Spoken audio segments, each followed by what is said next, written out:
Hello बच्चों। अभी दिया गया है potential energy of the particle is given by this relation where U and X are in SI units. The mass of the particle is 0.1 kg। The magnitude of acceleration, तो भाई हमको acceleration निकालना है तो सबसे पहले हमको फोर्स चाहिए होगा। तो force F is equals to हम लोगों ने पढ़ रखा है minus of d u upon d x. तो minus d u upon d x, इसको हम डिफरेंशिएट करेंगे तो 100 का डिफरेंशिएशन 0 हो गया, ये बचेगा -5 प्लस यहां से हम लोगों को मिलेगा 200x। क्लियर। सो यहां से अगर हम F इज इक्वल टू लिखेंगे तो ये आ रहा है 5 माइनस 200, माइनस अंदर ले जाएंगे तो 200 इंटू एक्स। अब अगर हमको एक्सेलरेशन चाहिए होगा तो it will be F by M, जहां पे m की वैल्यू आपको दी गई है 0.1 kg। तो मैं अगर यहां पे लिख दे रहा हूं, चलिए 5 माइनस 200x अपॉन 0.1, तो ये फाइनली आपको यहां से मिलेगा 50 माइनस 2000x। ये आ गया एक्सेलरेशन की वैल्यू। अब जरा हम ऑप्शंस पढ़ते हैं। तो पहला लिखा है कि at X is equal to 0.05 from the origin, from the origin. तो चलिए मैं यहाँ पे कोई एक छोटा सा डायग्राम बना देता हूं।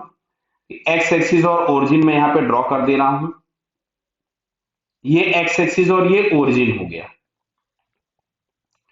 तो ओरिजिन से x इज इक्वल टू 0.5, तो मतलब यहां कहीं पे x बराबर कोई भी पॉइंट हम लोगों को मिल रहा है 0.05 मीटर्स। क्लियर। इसमें अगर मैं पुट कर दूं वैल्यू तो a इज इक्वल टू अपने को मिलता है 50 माइनस 2000 इंटू 0.05। तो इससे मैंने ये दो जीरो हटा दिए। क्लियर है। तो ये मिलता है 50 माइनस आ रहा है 100। सो आंसर हम लोगों के पास मिलता है minus of 50 metre per second square. This is the acceleration at X is equal to X is equal to this much. तो अब यहां से देखते हैं, हाँ मैग्नीट्यूड की बात करी गई है, मैग्नीट्यूड ऑफ एक्सेलरेशन। तो बेटा मैग्नीट्यूड आपके पास +50 हो जाएगा। सो इसका पहला वाला आंसर करेक्ट हो गया। ठीक है। दूसरा, at X is equal to 0.5 from the mean position. तो बेटा मीन पोजिशन निकालने के लिए सबसे पहले इस F को मेरे को 0 रखना पड़ेगा, बिकॉज मीन पोजीशन या इक्विलिब्रियम पोजीशन पर नेट फोर्स की वैल्यू 0 होती है। तो मैंने अगर इसको 0 किया तो यहां से मिलता है 5 माइनस 200x। सो यहां से x इज इक्वल टू आपके पास आएगा 5 अपॉन 200। तो ये वैल्यू हम लोगों को मिल रही है 0.025 मीटर्स। यानी जो मीन पोजीशन है वो यहां कहीं पे है, x इज इक्वल टू 0.025 पर। क्लियर। तो ये हम लोगों को मिल गया मीन पोजीशन।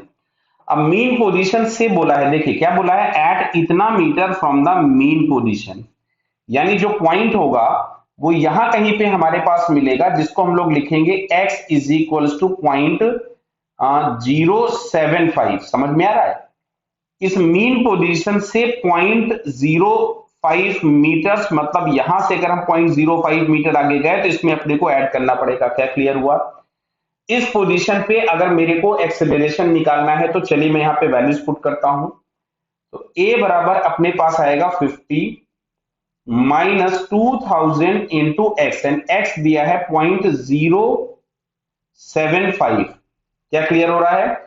तो देखो इसमें से 3 जीरो में से मैंने इसको पूरा हटा दिया, तो ये हम लोगों के पास यहां से मिलता है 50 माइनस 150।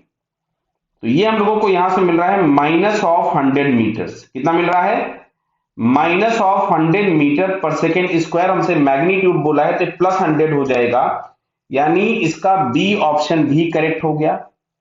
अब बात आते हैं सी ऑप्शन पे, फ्रॉम द ओरिजिन। तो भाई सी ऑप्शन हो नहीं सकता है, मीन को 200 हो नहीं सकता है। तो इसका आंसर हम लोगों के पास करेक्ट मिल रहा है ए एंड बी। अब समझो इधर ये एक्सेलरेशन निगेटिव क्यों आया, समझना बात को इन दोनों ही पॉइंट पे।